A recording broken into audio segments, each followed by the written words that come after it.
I'm going to give a brief introduction to the beginning of my Christmas workout book. And we're going to look and see, moving ahead to here, this is part 1, showing you the basics, which is learning how to harmonize quickly, memorize using charts, and then be able to play by lead sheets, which is what's happening on this example.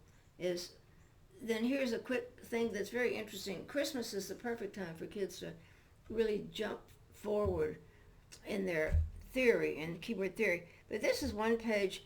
All of these tunes you can play with just 1, 4, and 5. You can add other chords, but you can use just 1, 4, and 5. So that's very easy for people who've heard these to start being able to hear them. And then these are some that play just 1, 4, and 5 plus 1 barred dominant. And so that's really just makes it very easy for them to learn these things. And here are just some examples of progressions showing you where the 1, 4, and 5 come from. Now, most kids learn this one. And some get the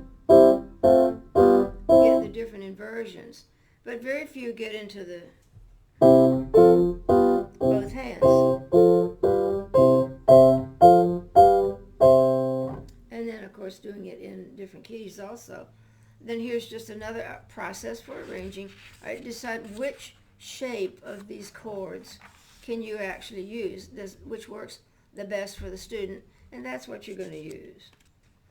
And then here's a quick memory process. If you memorize this by just going, okay, 1, 1, 5, 1, 4, 1, 4, 1, 5, 1, 1, 5, 1, 1, 1, 5, 1, 4, 1, 4, 1, 5, 1, 1, 5, 1.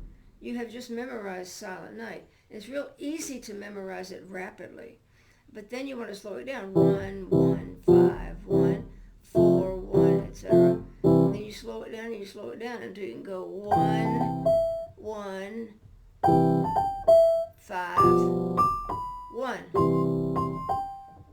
4, 1. And it's amazing how that really helps you learn that piece, but many others. You start hearing that progression in rhythm. And then this is just an example with the basic chords written out.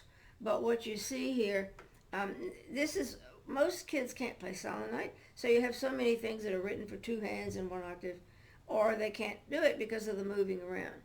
But if you learn hand positions, you don't have any trouble. So you teach a child 3rd degree position, E, 5th degree, G, next position is 4th degree, gotta cheat there, 7th degree of the scale, 1st inversion 1 chord, home.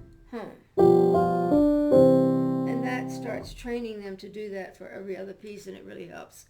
All right, then we see the charts and the lead sheets is the first basic section where they see what it looks like to see just the melody on top and then the chord symbols and the letters if you wish. Then down here we've got the basic progression, but also start to show some different shapes so you can get the sound of the root going to the root. But otherwise they're really seeing etc. And that's easy because it's 1, 4, and 5. Then we look at Away in a Manger, and we're in another key now. And you'll look down at the bottom, we've got a regular, but we also have it written in the 2nd inversion. So if you do it in the root position, you squish all together. So I have them played an octave higher, etc. But the ideal way is if you can get the 2nd inversion.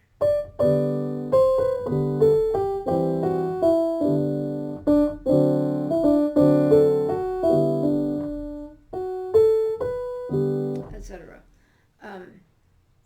Because getting these inversions is going to help them a lot later when they start putting the chords in the right hand.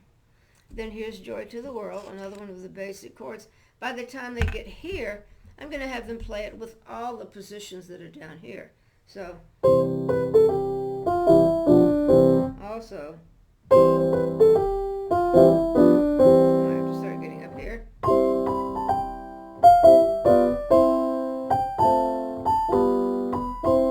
Just to get into those different positions really makes a difference. All right, now here is Silent Night in B flat with the chords at the bottom written in all three positions. Now the reason those positions become important is because eventually you're going to play them in the right hand, and then this is something that you can use those chords to play with a soloist.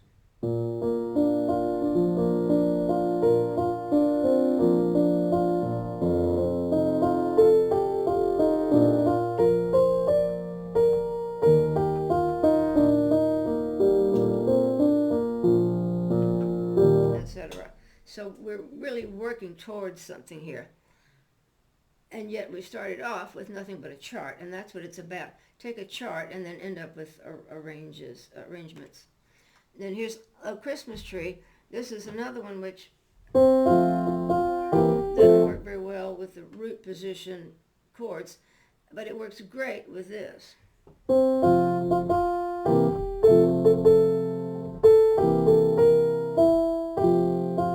Then you have to learn, you got to go to a different position here.